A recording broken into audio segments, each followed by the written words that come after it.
This is episode 7 of season 1 of Babylon 5, The War Prayer. This is not, I say again, not an ARC episode, and sadly I have no Jaffa cakes. Anyway, I shall continue. We start with Delenn reminiscing with an old friend called Mine, who is a poet from Minbar. They clearly have known each other for some time. And interestingly, she asks Delenn about whether or not she regrets the path that she's taken in life, and Delenn says that she does sometimes regret the path that she's taken, and the poet is actually far more resolute about her path being the correct path for her, which is interesting because we know what Delenn's status is, and you would think that she'd be pretty determined about that, but she clearly has moments where she does wonder about it. So it's interesting. It's an interesting character development. They say goodbye in a very intimate fashion because they're friends. So the sort of Minbari goodbye is placing a hand on each other's hearts and sort of inclining their heads slightly, which is a nice cultural touch. So as the poet is heading back to her quarters in the green sector, she's attacked and branded, and she's actually stabbed. We hear the words "Stay away from Earth, freak." So it's quite a shocking start to the episode, actually. It's quite a brutal thing. The poor woman's only a poet. We have no idea why this has happened or exactly who's done it to her or why. And in the next scene, Delenn is understandably outraged, and she's basically tearing strips out of Sinclair and Garibaldi alike in Sinclair's office, despite them clearly having taken steps to offer main protection, which she declined. So it's very interesting to see that. We haven't seen her quite so strong with Sinclair, I think, up to this point, it's fair to say. So Garibaldi and Sinclair walk and discuss that this has been part of a pattern of attacks by an organisation known as the Home Guard, and the brand that was applied to Mayne's head is their calling card, basically. And they seem to be part of a growing number of Earth First groups, and Sinclair says that he basically doesn't want this scum on Babylon 5, and he wants them shut down hard and fast. There's also a reference to there being attacks on Earth and Mars, and possibly the first indication that humanity's got a presence on Mars in the show. As Garibaldi is leaving, Jakar catches up with Sinclair, and they have a very frank exchange of views, and Sinclair warns him not to take matters into his own hands should Anan be attacked in a similar fashion. In Medbay, Mayne can't recall anything of her attacker, only a shadow and pain, and she knows of no one who would bear her ill will. Perhaps not surprisingly, being a poet, she doesn't know of any critics that would be suitably offended to want to stab her. Franklin says that he can remove the mark that the brand has left, but she says it's a lesson and she doesn't want to treat it. Garibaldi arrives in CNC on his doing his rounds, and he asks about a docking permission being granted for a Centauri liner because there's been a mention of detainees, and Ivanova tries to delegate dealing with them to him, but he bounces it back to her as he's so busy with the alien tax, and also by virtue of threatening her illicit coffee growing operation. So it seems that Ivanova likes her coffee, which is very hard to get on the station, fresh, and she's quietly growing a little plant in the hydroponic section, which apparently is against regs.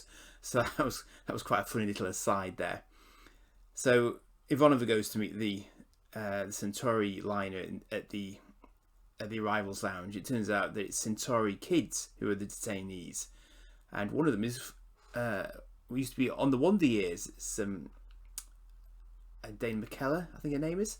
I recognised the name in the credits, and it suddenly occurred to me that I'm not sure I actually realised at the time that that was who it was. That's quite fun, because I used to watch the Wonder Years as well.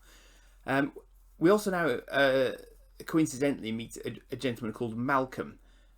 We don't know who he is. There's a sort of intimation that he's an old acquaintance of Ivanova's, but they haven't seen each other for 8 years.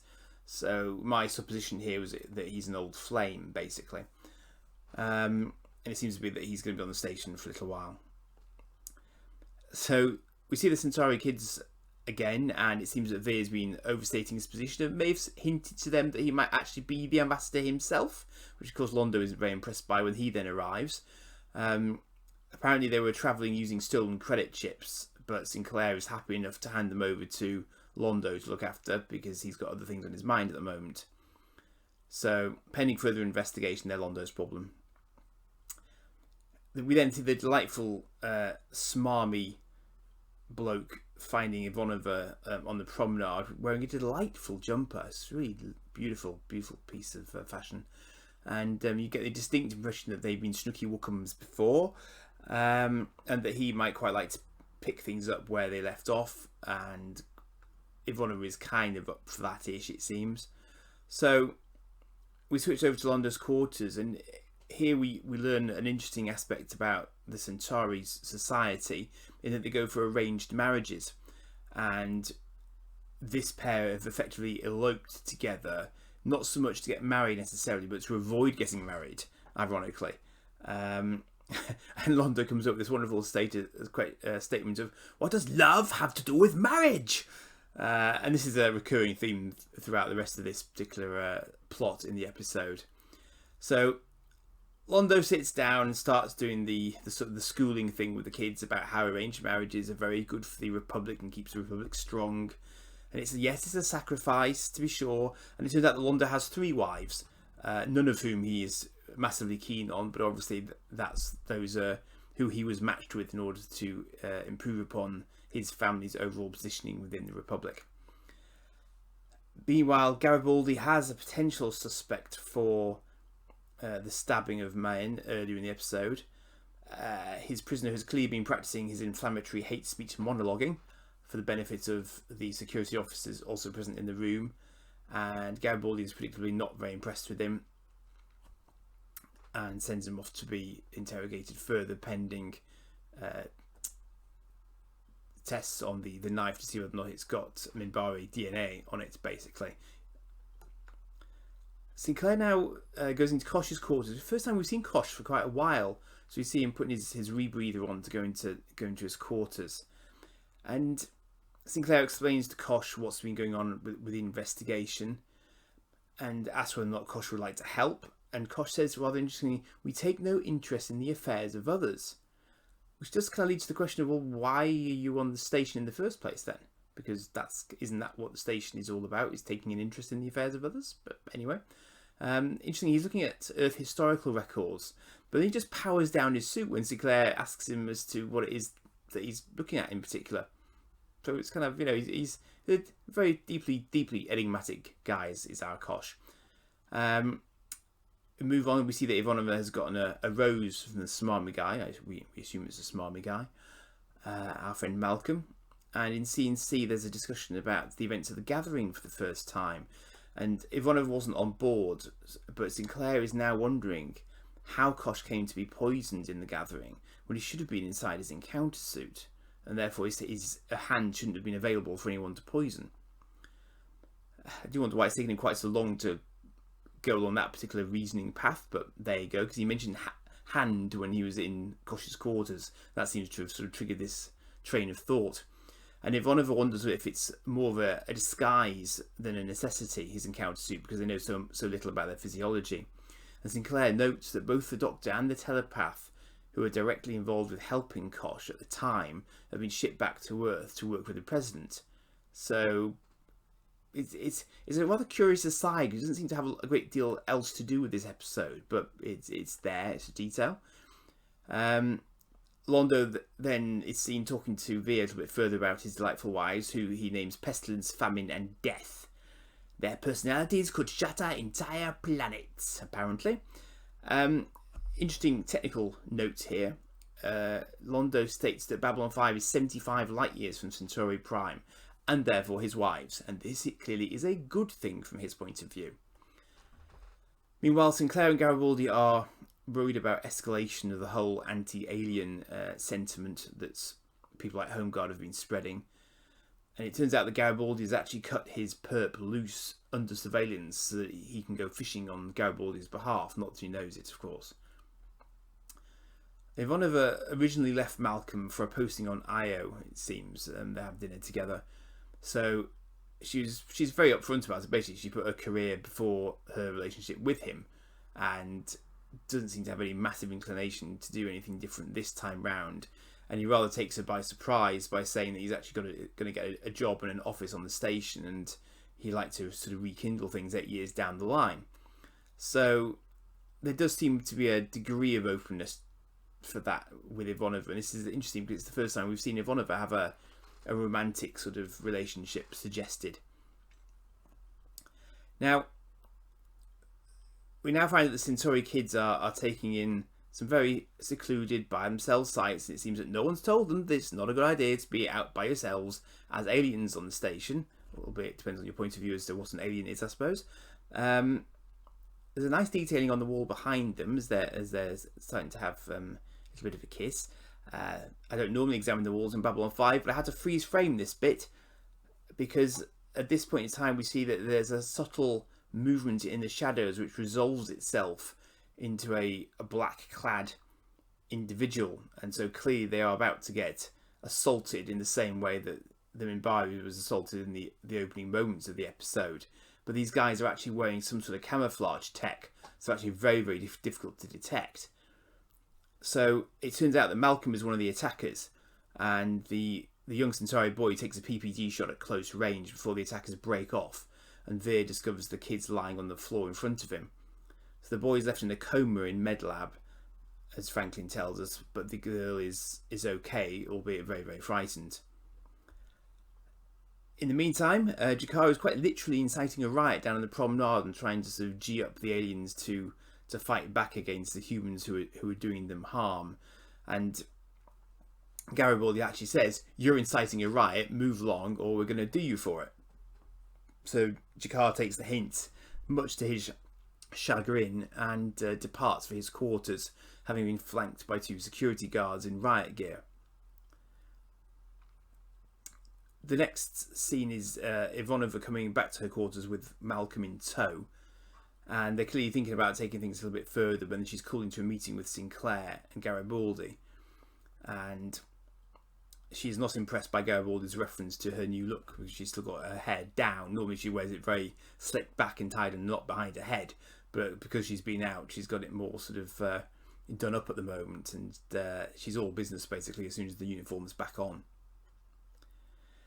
It's interesting seeing this next scene because the Minbari poet gets involved with the discussion between Londo and the Centauri kids and Vir about love, and she's a great believer, as apparently Minbaris are in general, in the healing power of love, and she doesn't care that she's speaking with a Centauri ambassador. She's totally on a level with him, which is quite interesting because I don't think Londo's really used to that. Londo's generally used to being treated with a certain amount of deference by others, particularly those who are not what he would consider noble. And she says that she's seen a lot of sentient species and that the way in which they approach love is very sort of defining for them. And she rather tellingly notes his lack of love. So she doesn't really feel that he's seen a lot of love in his life, and you can see that that does give him pause for thought. So a little before this, Garibaldi's bait got beaten to a pulp by a couple, I think it was Drazi, and then he got his head handed to him basically, so he's now in another section of Medlab. But it turns out that Garibaldi is still monitoring him, despite the fact that he's going to take days to recover in Medlab. And as a result, we find that Malcolm has gone to have a little chat with him about the terrible fate that's befallen him. That footage is then also shown to Ivanova, Garibaldi having shown it to Sinclair first, and Sinclair saw Malcolm in her quarters when she was called to the meeting the other day, so he knows that she knows him. And so a trap is set, and Ivanova says that she wants to be there when he gets taken down. Vir finds Londo in a garden area, and rather surprisingly for Vir, he actually confronts Londo very energetically about the fact that his cousin, who's the young male Centauri, and his girlfriend are in love, and that they should put that ahead of wealth and power. It's a very interesting attitude because Vir's been very deferential and generally wouldn't put a foot wrong with Londo, but this is clearly something he's very passionate about, and so here we see a rather different side of Vir's character coming out to the forefront. And he finds that Londo himself is out of character for Londo as well. And Londo tells him a story about his father, who said that at one point in his life that my shoes are too tight, but it doesn't matter because I have forgotten how to dance. And Londo says that that now reflects him as well, that he's gotten to a point where he's been so busy with everything else that he's forgotten how to enjoy himself in life, basically. Vir says that he doesn't understand, but Londo says that he's pleased that he doesn't understand because he shouldn't at his age. So that's a nice moment. It's probably the most mentoring moment we've seen between the two of them. It's almost father-son, which is, again, it's nice character development because we haven't really seen that between those two before. There's now a scene with a diplomatic reception for a new delegation that's come on board to discuss hydroponics, and basically Sinclair goes out of his way to be an arse here, but he's doing it for Malcolm's benefit because he's there with Londo and Vir as well, and so he's turning up the nasty so that he will fit into Malcolm's mindset basically and get invited into Malcolm's inner circle. So back in Sinclair's quarters, he says, for the benefit of Malcolm again, that victory in the Earth Minbari war tasted like ashes because the Minbari let them win. You know, they didn't get to beat them to a pulp, basically. And it would be interesting to understand what he actually thinks about it, but obviously here he's only playing to the audience, which is Malcolm. And Malcolm gives a very stirring sort of rah-rah, Earth's greatest, should be the centre of the universe, it's all ours, therefore we should be ahead of everyone else, and damn the aliens kind of speech. So he asks Sinclair for an act of good faith, and we then see a council meeting where Sinclair suggests that the suspects in the alien attacks have magically been shuffled off station and there's nothing to worry about anymore and it's all fine. Can't tell them who they were because it's classified, and that's it. And of course this outrages the other races present, and for some bizarre reason this clearly convinces Malcolm that Sinclair is sincere in his anti-alien position. I mean, the man has not done his homework, clearly doesn't know him from Adam. And meanwhile in the med lab the Centauri boy regains consciousness, so we know he's going to be okay, and Franklin reminds him that he might need to speak to Garibaldi, but his girlfriend has stayed by his side the whole time to make sure that he comes back okay. Meanwhile, Malcolm has agreed to a meeting with Sinclair and Londo and Vir, but isn't telling them where it's going to be, and is telling them to come unarmed. So we're still not quite sure whether or not he's sussed them or whether or not he's actually genuine about this meeting. So back in Medlab, the Centauris have gathered Vir and Londo with the kids, and they discuss the future. And it transpires that Malari has had a change of heart, and he's actually managed to engineer a way to let the kids avoid the arranged marriages that await them, and simultaneously save face for their families for backing out of the arranged marriages. And he's also managed to give them a potential path to marry each other in the future when they've grown up a little bit. So it's a case of loopholes, yes. And he tells them that childhood should be a time to dance, which is nice. So it's a softer side of Malari we see there. And it's quite interesting because he's using his knowledge of Centauri culture here, because they're going to effectively be fostered by a relative of Malari who's got very, very good standing. And so his standing is such that it will override any sort of negative connotations from them not going through with the arranged marriages. So it's very clever, and Vir's clearly done his homework because Vir knows what it is as well. He knows that it's a very old tradition, but it's one that's still perfectly legal, so it'll work. And Londo's quite impressed that he knows that. So we switch over to the meeting now, and it turns out that it's going to be in Cargo Bay 5, but Garibaldi loses the signal as a jammer is activated, so he starts mobilising in his riot gear with some of his team to try and get to Cargo Bay in time. And various cloaked goons reveal themselves as Malcolm introduces the group, and apparently they're using what's called black light camouflage, and it's very interesting. This, and it's not really explored further in the episode, but it's said that these are top of the line Earth Force prototypes, and of course, my inference from that is that they've got some seriously high up people working on their behalf, or they've got some very, very good and well placed plants in Earth Force who've managed to snaffle these items for them, because one would assume that if these are really high end prototypes, it shouldn't have been possible for them to get hold of like half a dozen of them, which apparently they have done. So it's interesting, because you do wonder whether or not there is sort of covert government support for this action that's being taken. It's not really clarified, but I do sort of wonder about that. And they're a pretty ambitious group, because it turns out that their plan is to take out all 4 of the ambassadors on the station in the next 2 days. So Garibaldi's on the way, but Sinclair and Ivonova are about to be put on the spot, despite having offered the requested assistance in getting the team off the station once they've carried out their murders.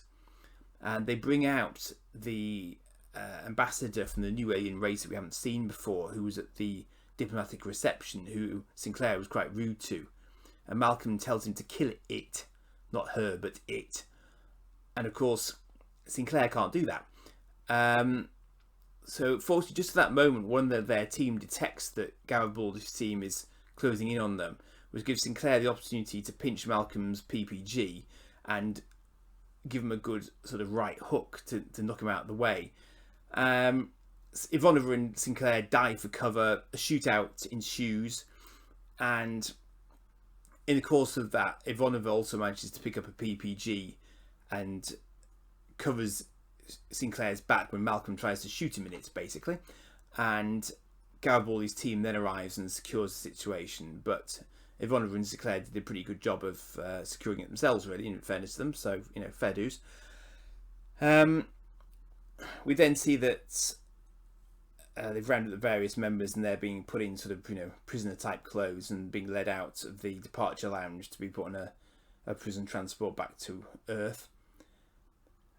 And Malcolm accuses Ivanova of sort of having betrayed her own kind, and her retort to that is that she's found many aliens to be more human than Malcolm and his kind. So this is a sort of, it's not an arc episode, it's a sort of filler episode, but it's indicative of the fact that there is not universal acceptance of aliens in Earth society whatsoever. Obviously these guys are complete idiots and they represent a minority, as is often the way in this world, but we see that this sort of Terran society as it stands at the moment is not hugely evolved, and clearly these guys are getting some fairly significant backing from some quarters in the sort of established Earth government. So it's also interesting from the Centauri point of view, and even the Minbari point of view as well. So we see a little bit more about them. We see this Minbari poet is sort of doing a bit of a sort of cultural tour, if you like, going from planet to planet, exhibiting her works. And again, we see this quite a sort of old school, almost sort of Roman, I guess, kind of structures to Centauri society, which is indicative of how we'll see things go. The family structure and the family power plays and everything else are very, very important to them. And we discover obviously that they do not only arrange marriages, but they also do multiple marriages, because it's revealed that Londo has 3 wives, not just one. So they're busy people, the Centauri. Wedding planners must be in big demand. So obviously this is a kind of a filler episode, gives it a bit more to depth to Ivanova's character as well, but beyond that it doesn't sort of massively move things along. I think it's fine as the early episodes go. I'd kind of forgotten what it was about until I started watching it, then it came back to me, so it's not one that stuck in my mind massively, but it's perfectly fine. I don't know, it's kind of average.